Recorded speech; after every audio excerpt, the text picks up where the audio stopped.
So I'm joined today by Dr. Brandon Williams, who's in the faculty here at Rutgers University, Mason Gross School of the Arts, a conductor, a scholar. Could you just tell us a little bit about yourself and your experience, maybe with William Grant Still? Sure. I come to the podium from the public music education sphere.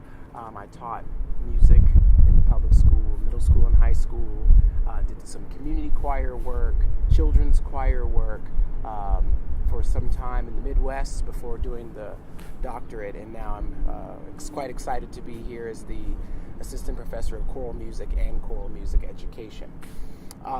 During my time in the doctoral program, the focus of my document, my final document, and my conducting recital, DMA conducting recital, was William Grant Still's "And They Lynched Him on a Tree." So I was quite excited to launch a performance of that, and it was actually for the 75th anniversary of its composition. It's generally called, I've seen it referred to as a choral ballad, a cantata. It doesn't really fit either of those classifications cleanly, but I don't think that's as important as its impact and what it covers in our kind of sordid past in American history. In my scholarly writing, in my work, kind of refer to the piece as a choral opera. I think there's a case to be made for calling this a choral opera. He had just finished Troubled Island in 39, actually, or 38, before he started work on "And They Lynched Him on a Tree." So a lot of the compositional, devices in that piece are many that he used throughout all of his operas, and then he wrote 9, and he fancied himself an opera composer, and very much loved that genre. So I kind of call it a choral opera.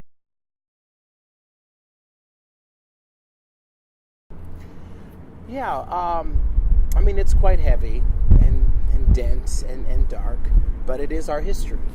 And it's basically a lynching.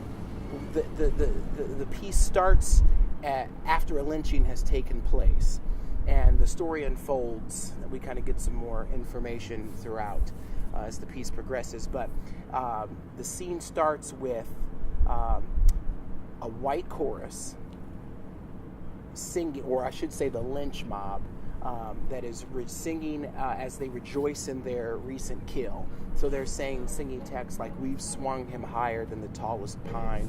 We've cut his throat so he ain't gonna whine."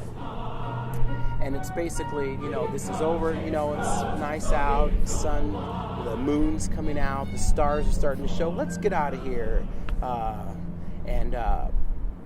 And then as the white chorus leaves, the black chorus, the mourners, who've been in hiding during this, emerge, and they're all friends and community members of this man who's been killed. And in that group is the mother, the victim's mother. So it's basically a protest piece, at the end they sing, trust your brother and reach out your hand, or a long dark shadow will fall across your land. So it's these two groups, these racially distinct groups, coming together at the end to sing about wiping the shadow of injustice off from the land.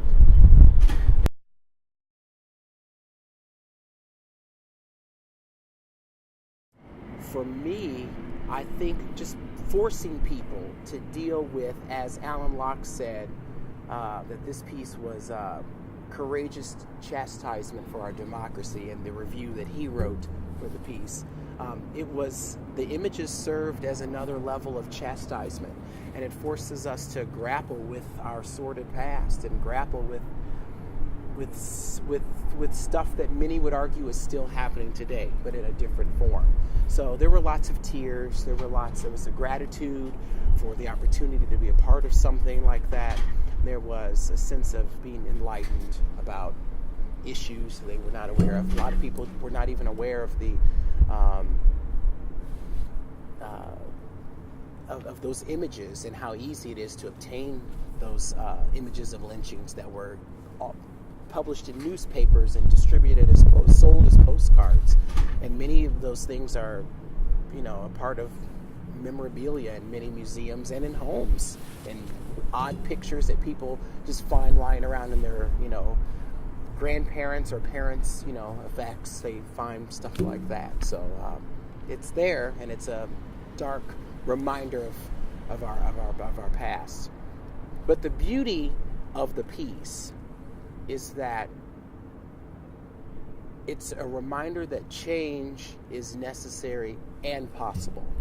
It reminds us that we have come a long way, but we still have a ways to go, and we can do this, and we can do it together.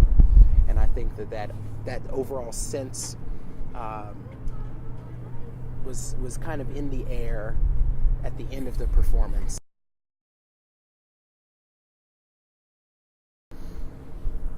Perform the piece.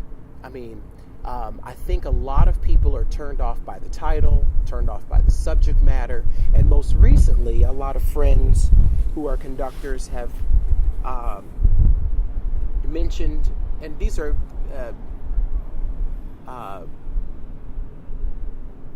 I would say conductors, non-African American conductors have communicated some angst about leading a performance. For some, it's like, I don't know if that's my story to tell. I don't know if I'm positioned to bring authenticity to the story. I think this is a story for all Americans. This is a story for all of us.